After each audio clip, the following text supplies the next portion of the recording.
no son muy utilizadas. Personalmente no utilizo mucho por la cantidad de revoluciones y la velocidad de corte que tienen es muy reducida.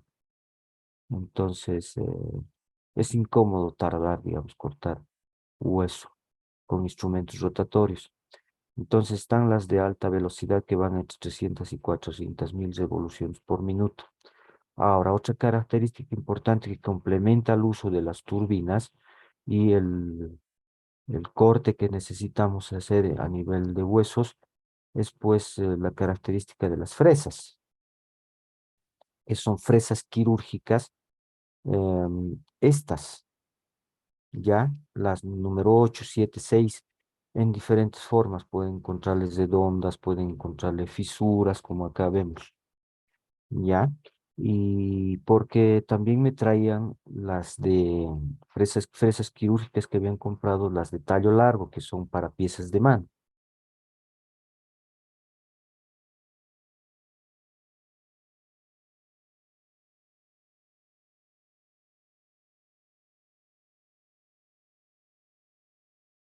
Eso también tiene que ser muy delicado.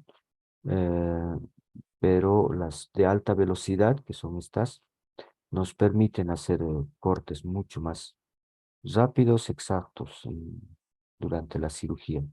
Toda cirugía siempre, mientras menos tiempo podamos emplear en determinadas cirugías, pues mucho mejor, ¿no es cierto? En cambio, estas nos complican más las convencionales para alta velocidad. Así de forma directa los voy citando para no cansarlos, ¿ya? Los bisturís eléctricos, que son una ayuda hasta ahora son lo mejor que hay para hacer cortes, ¿no? Disección de tejidos. Y bueno, hay que saber utilizar el bisturí eléctrico, al mismo tiempo que su característica principal es que nos va cauterizando, ¿no? Los cortes que vamos realizando y estos van de manera directa, van eh, aminorando la hemorragia que pueda ir presentando, ¿no? Los cortes con bisturí. Son las puntas que tienen son los electrodos que tienen el bisturí eléctrico en diferentes tamaños. También hay que saber utilizar cuándo, cuál y por qué.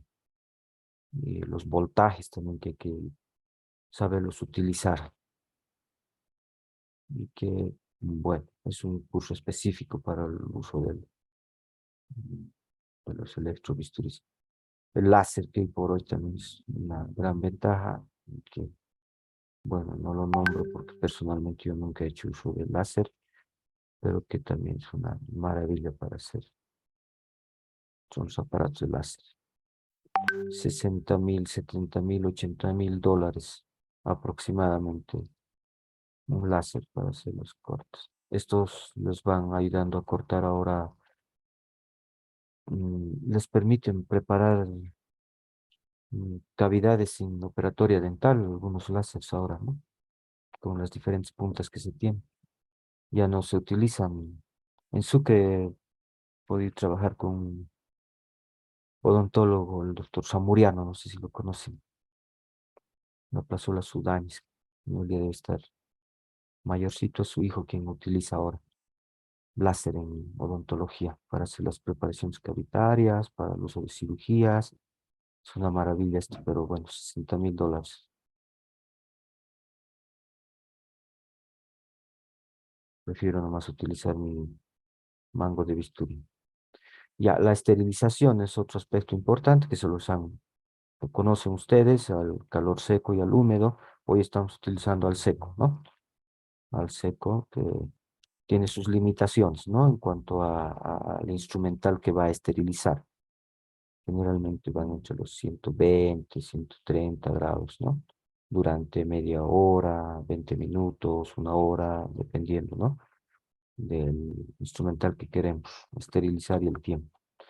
El calor húmedo, que es lo que más aconsejo, sobre todo para las cirugías, porque esto nos permite introducir ropa, material un poco más blando y adecuado también, ¿no? A los famosos autoclaves.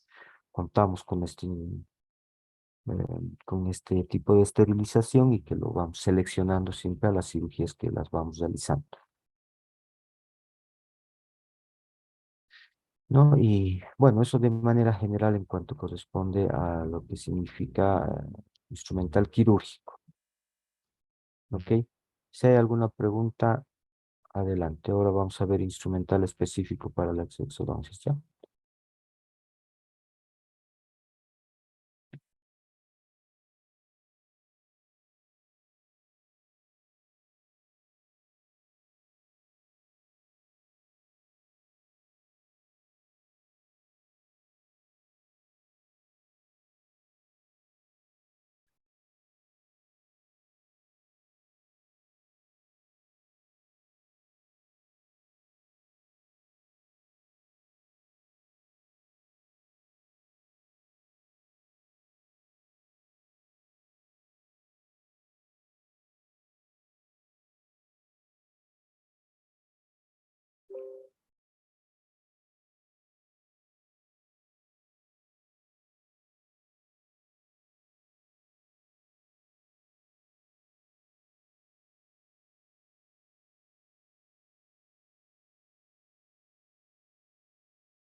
Ya, a ver, vamos también repasando esta parte.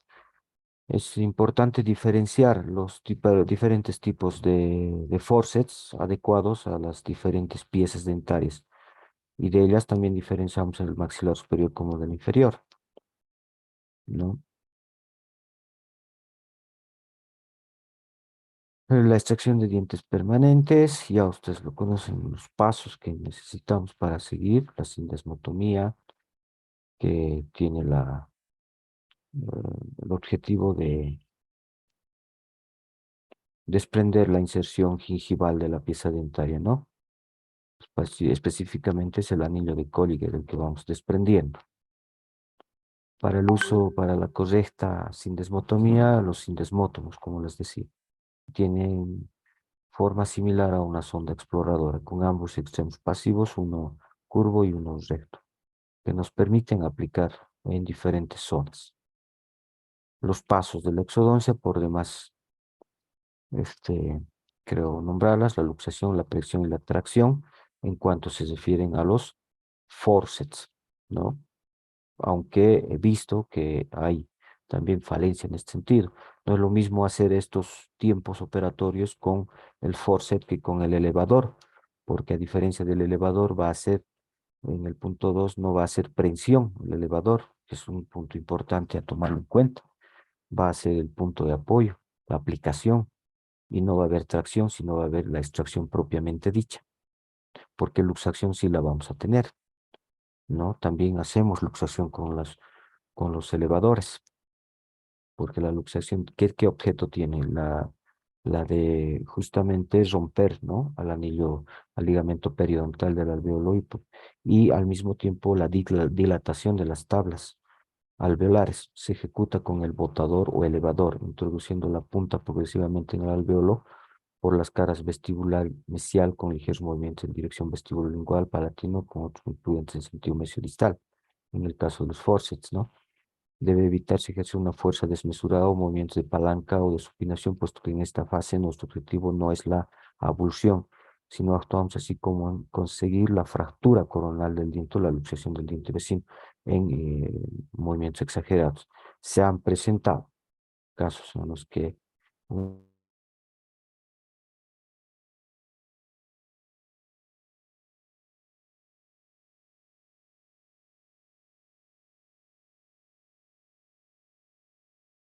y la abulsión, bueno, ya es la extracción propiamente dicha, ¿no? Exodoncias en el maxilar superior.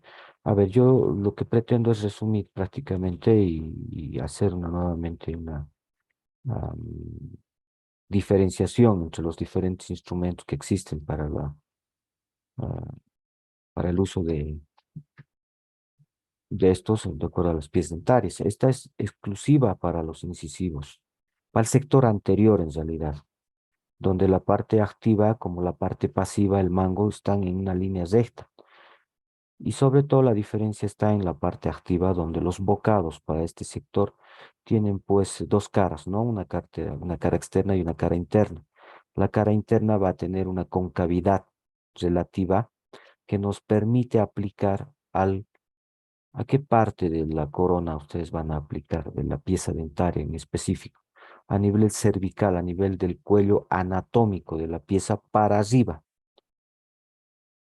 no para abajo, porque ahí es donde se han producido permanentemente fracturas. Cuando estamos seleccionando generalmente también piezas muy destruidas, ¿verdad? Entonces, si no hacemos una buena prehensión a nivel del cuello anatómico de todas las piezas dentarias, pues vamos a conseguir fractura. Y la aplicación del forceps con sus partes activas, entonces, tiene que ser por debajo, incluso del cuello anatómico de las piezas, ¿ya? Y esta exclusiva para el sector antero superior, incisivos y caninos superiores que va incluyendo este force, ¿ya? La aprehensión que vamos realizando. No hablo más porque, bueno, el resto lo conocemos, la literatura va detallando muchos aspectos que en resumen se los estoy mostrando. Y esa es la forma adecuada. Un punto muy importante que hasta ahora, por eso es que estamos repasando este tema y la intención mía es de complementar lo que se han ido realizando durante las prácticas, porque además de hacer la prensión con los forceps en este sentido, con la mano derecha o la parte o la mano activa que ustedes puedan utilizar, donde queda la parte o los dedos de la mano izquierda, por así decirlo, o la mano derecha en los zurdos. Es esta la forma y la posición de los dedos. Siempre se debe ir tomando el arco dental correspondiente a la exodoncia de la pieza que están realizando. Esa es la posición que deben de adoptar los dedos a fin de la extracción del sector anterior y los bocados, como ustedes se fijan, del forceps va por debajo del cuello anatómico, porque uno es el cervical y el otro es el anatómico. Inclusive más adentro, podríamos hacia apical extendernos. El paciente está anestesiado, entonces hacer una buena prehensión es el punto clave también de una exodoncia más rápida, ¿ya? Y no se olviden tomar el arco dental con la otra mano, con los dedos más específicamente, el dedo pulgar y el índice, que nos van a facilitar el resto de los movimientos que vamos a hacer. ¿Qué movimientos hacemos aquí durante la luxación? Generalmente los de rotación. Primero los de rotación y luego los de extensión hacia vestibular y hacia palatino, ¿no? Lo mismo cabe para los caninos, las mismas indicaciones, ¿no? La forma de prensión, las características del forceps, que son los detalles importantes que quiero que ustedes se fijen. Y bueno, ya los movimientos de luxación, etcétera, vestibular, palatino y las de tracción propiamente las vamos a ir realizando de acuerdo a la pieza dentaria, ¿no? En estos casos uniradicular van muy bien los movimientos de rotación primeramente. El objetivo, obviamente, es dilatar ah, cavidad alveolar para luego permitir la abulsión de la pieza dental. La técnica de la extracción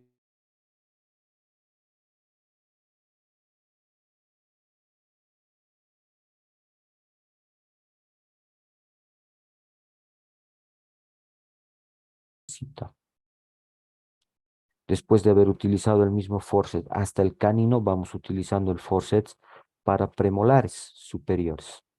Y esta es la característica del forceps para premolares superiores. Casi similares al anterior, con la diferencia de que tanto la parte pasiva y la parte activa van haciendo curvatura en forma de S. ¿Por qué? Sobre todo a nivel de la parte pasiva, porque es lógico que esta curvatura nos va a permitir entrar un poco más en la cavidad bucal debido a que los premolares están pues mucho más, un poco más adentro, una zona intermedia, digamos, ¿no? Del arco dental. Entonces, esa curvatura nos permite hacer selección de este instrumental.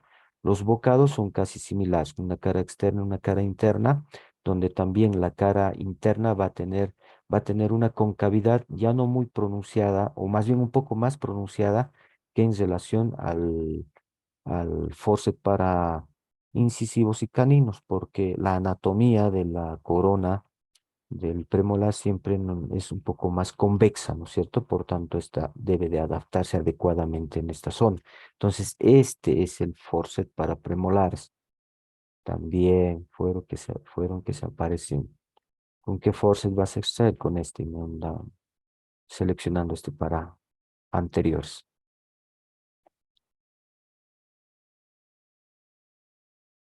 Ya las técnicas de extracción son las mismas, la aprehensión, la luxación, la abulsión, etcétera, ¿no? La tracción para premolares superiores. Entonces, esta es la característica ligeramente curvo, como acá ustedes ven, la curvatura que tiene, que nos permite adaptar los bocados del forceps a la anatomía de los premolares y la posición que tienen, ¿no?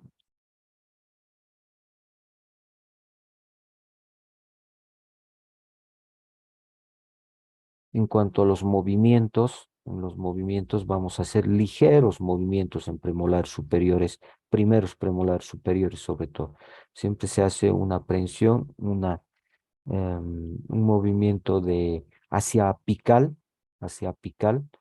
en caso de los premolares y molares, y ligeros movimientos, no vas a hacer rotación acá, ¿no? Debido a la presencia de las dos raíces que en algunos casos pueden presentarse así de separados, entonces, y vas provocando fractura, porque generalmente las raíces de estos premolares, si son separados, son delgados y suelen fracturarse con facilidad. Entonces, no hacemos movimientos rotatorios, sino ligeros movimientos hacia vestibular y palatino, sobre todo los de abulsión para la extracción de las piezas.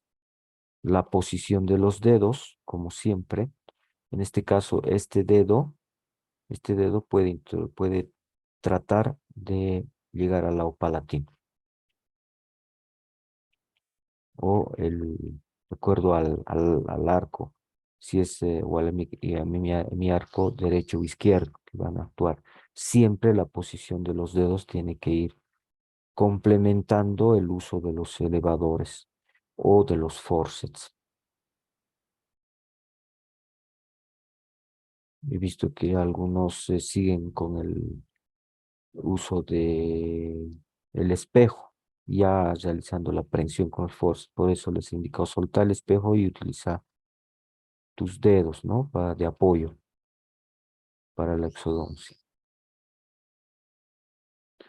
Molares superiores. Esta es la característica de los molares superiores.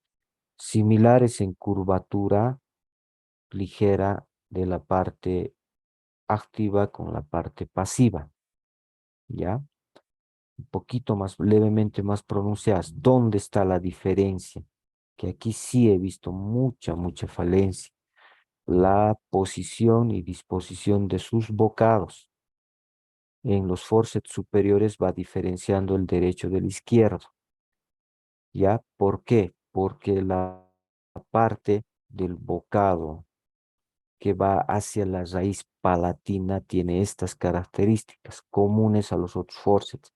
Es cóncavo, tiene sus estrías, pero sobre todo es cóncavo y es curvo la parte activa, que va adaptando a la raíz palatina. Y el otro bocado, como vemos acá, uno es curvo, que es este el que estamos registrando, y el otro es que termina en una punta aguda, en una arista. No, para adaptarse en las raíces vestibulares del molar, primero, segundo molar, incluso tercer molar, si se nos permite, ¿no? El uso de estos forceps, generalmente estos son para primeros y segundos molares. Entonces, esta punta que tiene uno de los bocados termina en punta, perdón, esta parte activa, una de las partes activas del bocado, en este caso este. Entonces, este, por ejemplo, va a ser para el lado izquierdo y el otro para el lado derecho, ¿no? Porque tiene un lado, para el lado izquierdo, es uno para el lado derecho, de manera que ustedes puedan seleccionar cuál es el izquierdo y cuál es el derecho. He visto mucho error en esta parte, ¿no? Esto es algo importante a tomar en cuenta a la selección del forceps superior derecho o izquierdo. Solamente para molares se va presentando con esta característica. El resto de instrumental, la técnica de la exodoncia, en los movimientos de luxación y dilatación, no vamos a realizar pues movimientos rotatorios, ¿no? Es lógico debido a la anatomía del primer molar. Y acá la posición de los dedos, también, siempre, ¿no? Tomando el arco dental, ¿no? La posición del bocado palatino y la de los vestibulares, con esa punta, esa arista a nivel eh, ya a nivel de la división, digamos, de las raíces mesial y distal que va presentando vestibulares, ¿no? Los molares superiores. Va acomodando perfectamente en esa zona. Logran hacer una adecuada prensión y empiezan con el segundo tiempo de la extracción, que es la luxación. Siempre hacia vestibular. Los primeros molares son de los que nos exigen, nos solicitan, nos obligan a hacer mucha más fuerza debido a la contrafuerza que nos va provocando la disposición de sus raíces, sobre todo la palatina. Si usted quiere mm, mover hacia palatino, lo primero que va a hacer la raíz palatina es una contrafuerza. Quiere ejercer hacia vestibular, las vestibulares son las que nos contraponen, ¿no? Entonces acá debemos de hacer movimientos muy cuidadosos y aquí es muy importante tomar en cuenta la edad del paciente, porque en pacientes de menor edad, 12, 13, 14, que es hasta los 17, 18 años, van a poder hacer una luxación mucho más rápida, mientras que en pacientes mayores de mayor edad es mucho más complicado hacer la dilatación de las tablas alveolares. Se nos ha presentado muchos pacientes y ahí es cuando si me he encontrado con una corona totalmente destruida y les he preguntado, ¿no? Por el tema de sus radiografías a fin de ver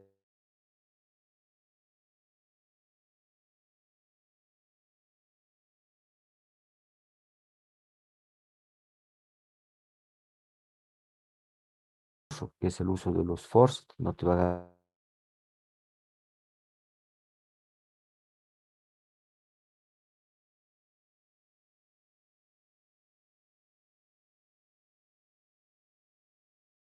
¿no? Como ustedes ven, la posición a la palatina y la posición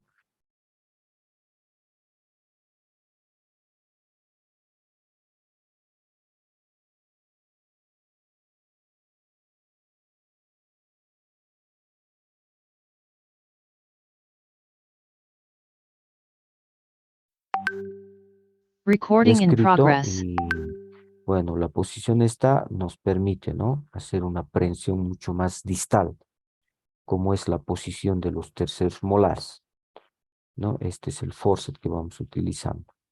No hay una diferencia de posición, curvatura en S real que van teniendo, ¿no? Estos forceps para el tercer molar superior exclusivamente, ¿no? Acá seguramente está la imagen y cómo se hace la prensión en el tercer molar.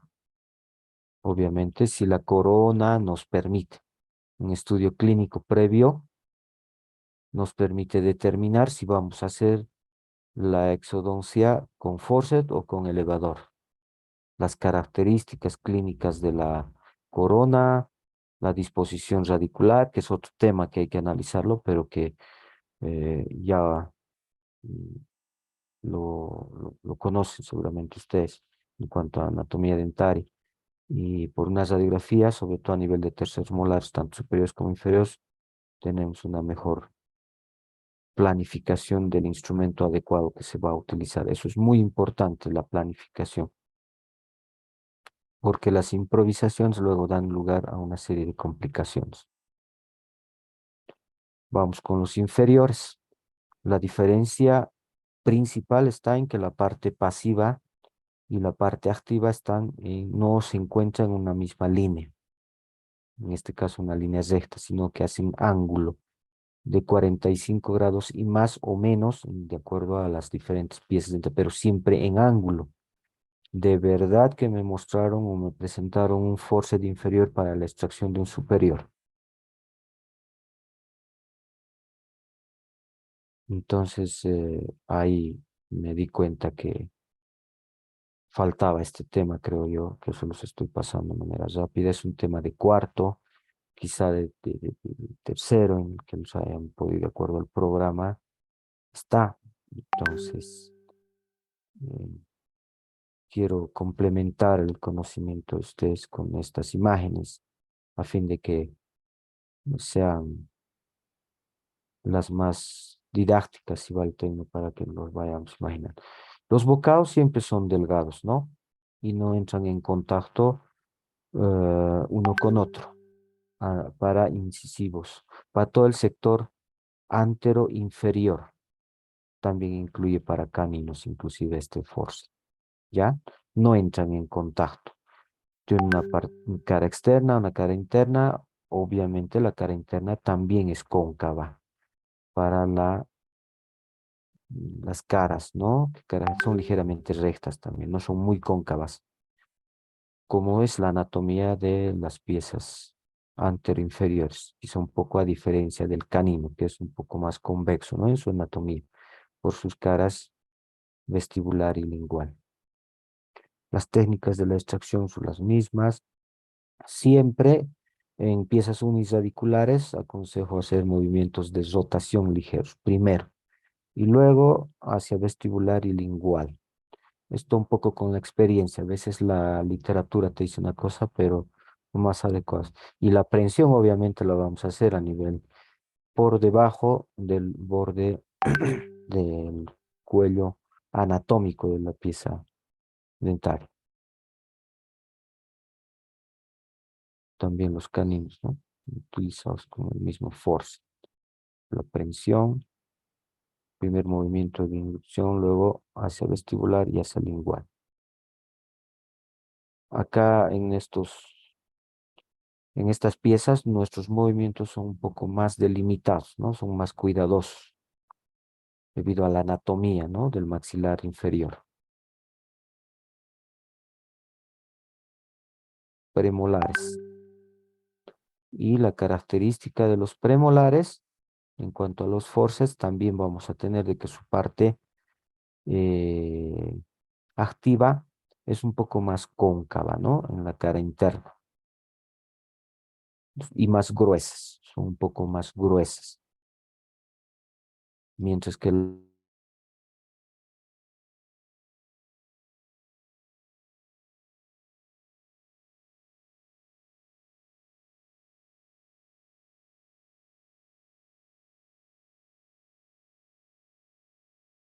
y algo muy importante, la posición de los dedos.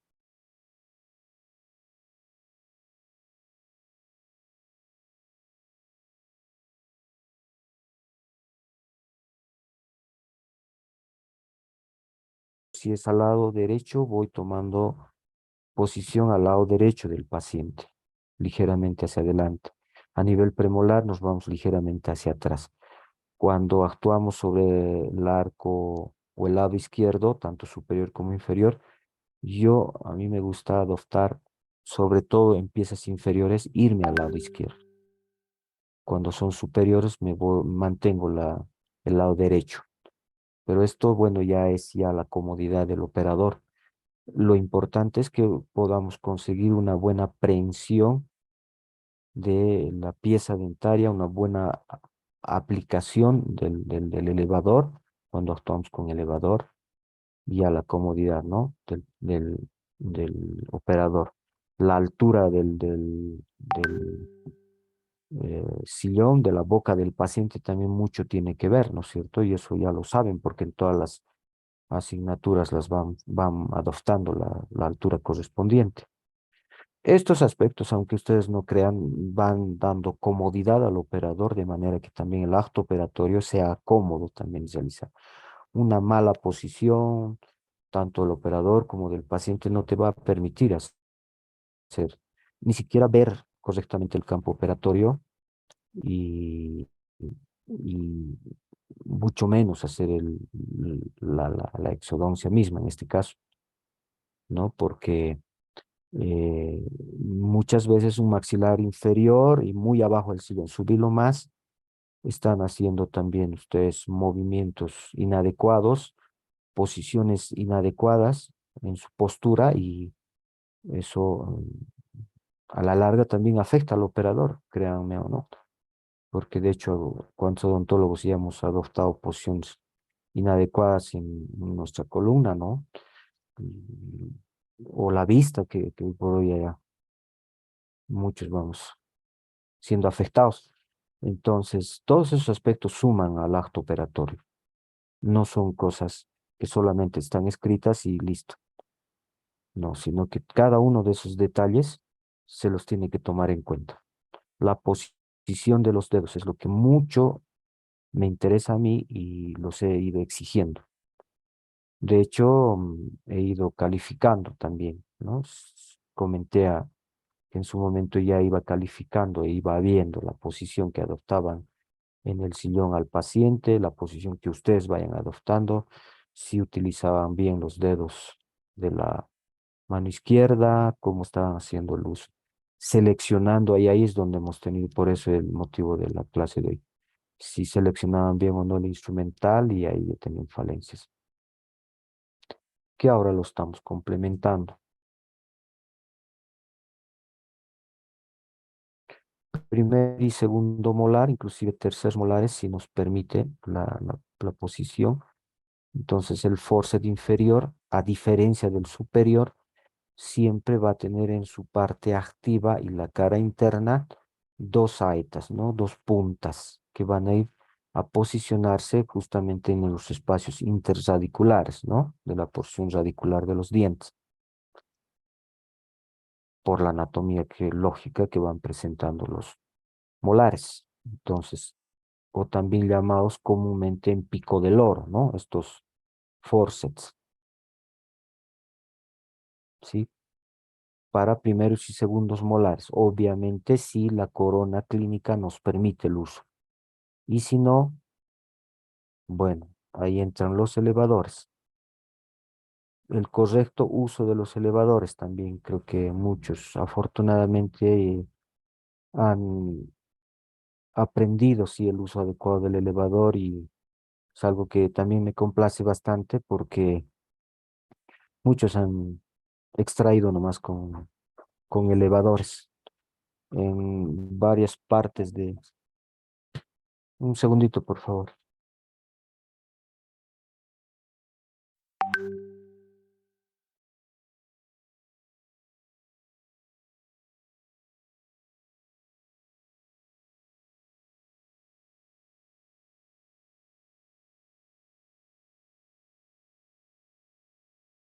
Han logrado aplicar muy bien los elevadores. En una parte de las clases o de las clases prácticas he exigido utilizar elevadores. Y en otra parte, de acuerdo a las piezas que me las traían, han hecho uso de forceps y han encontrado una diferencia, ¿no? Entre los unos y los otros. Finalmente, en una exodoncia se puede combinar el uso de ambas.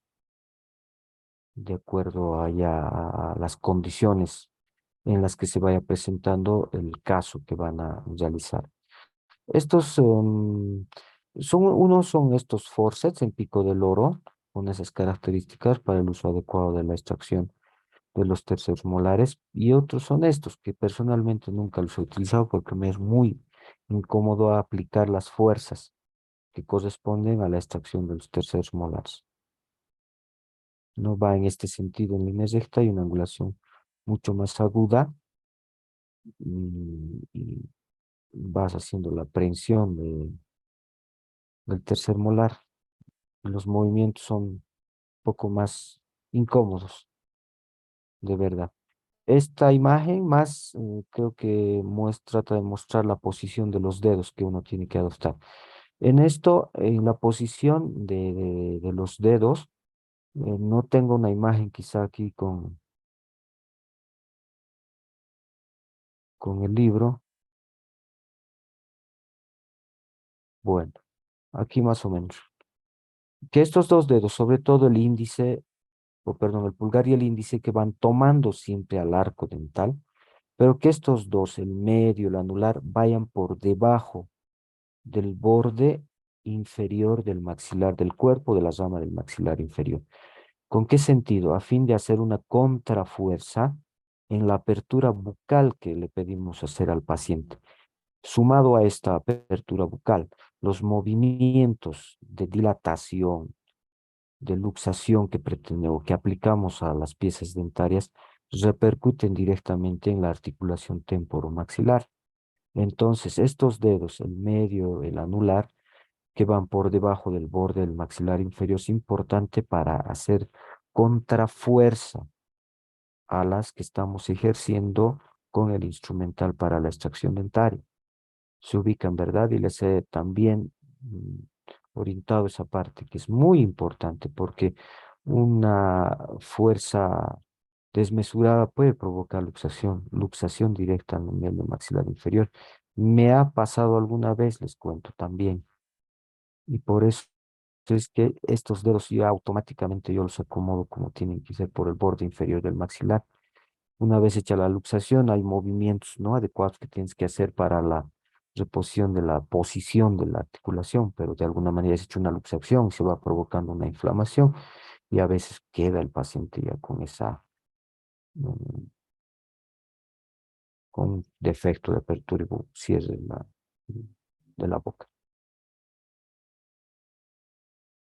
Bien, aquí de repente falta el detalle del forceps apical, que tiene también una disposición similar a del tercer molar superior en los superiores, pero que las puntas, la parte activa, van en contacto, entran en contacto ambas a fin de que mm, estos bocados permitan introducir un poco más hacia apical y hacer una prensión de los restos radiculares, ¿no? En los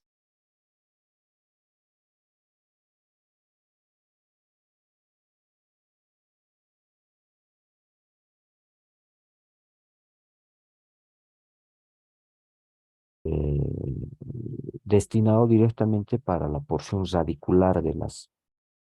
Hoy por hoy, inclusive han salido nuevos instrumentos para las exodoncias, son unos elevadores especiales.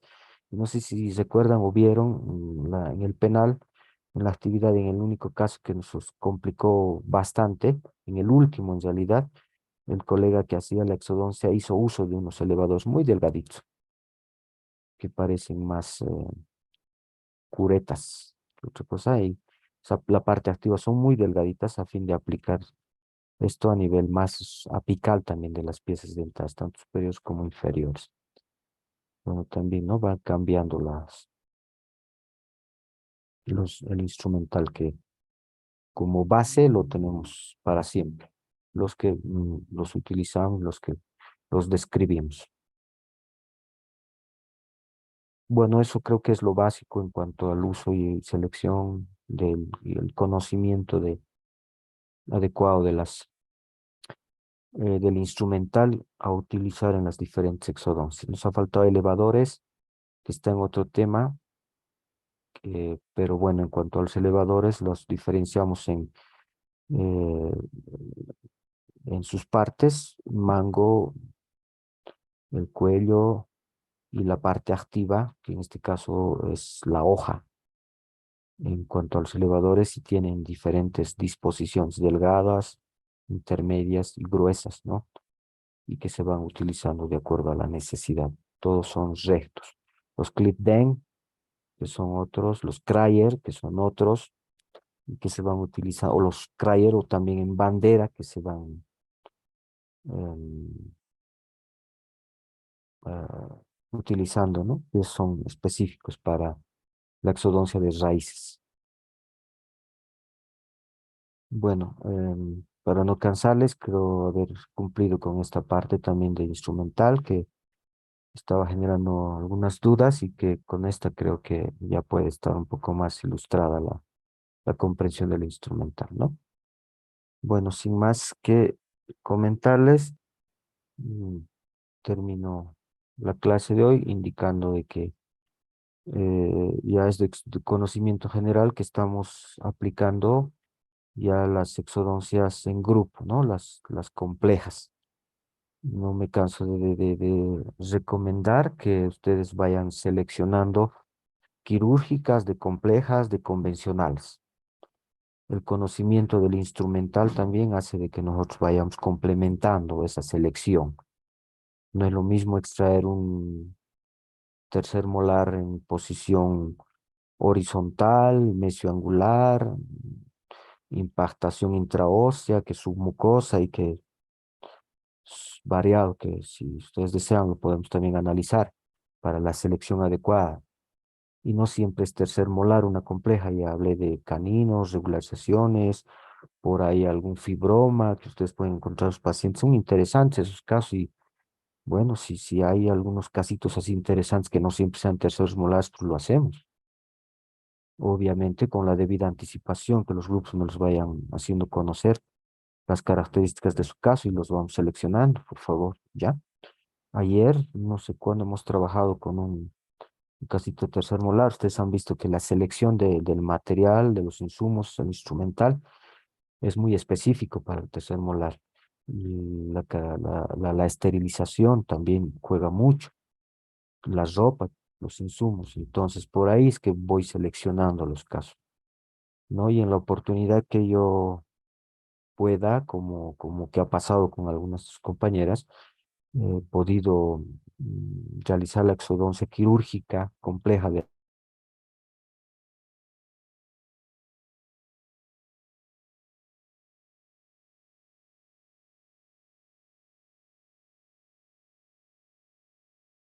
digamos, algunos casos, ¿no? Mientras tanto, como se nos están presentando uno o dos casos en la mañana para ser complejas, entonces tenemos nomás que seleccionar los casos a fin del beneficio del paciente. Eso es muy importante.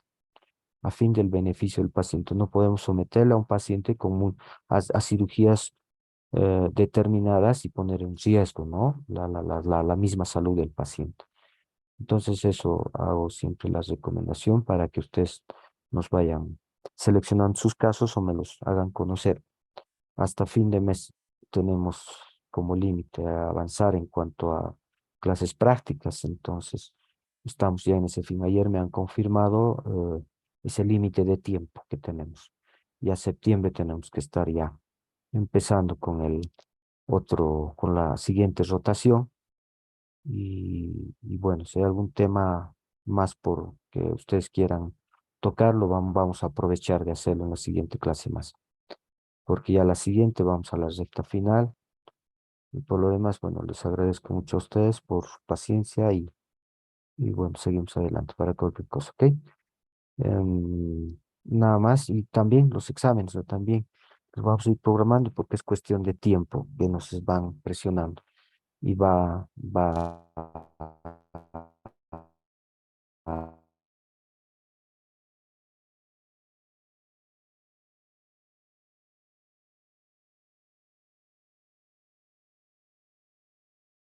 más que podemos tocarlo a beneficio de ustedes, no mío, ¿no? De ustedes. Entonces, adelante. Que tengan buen día.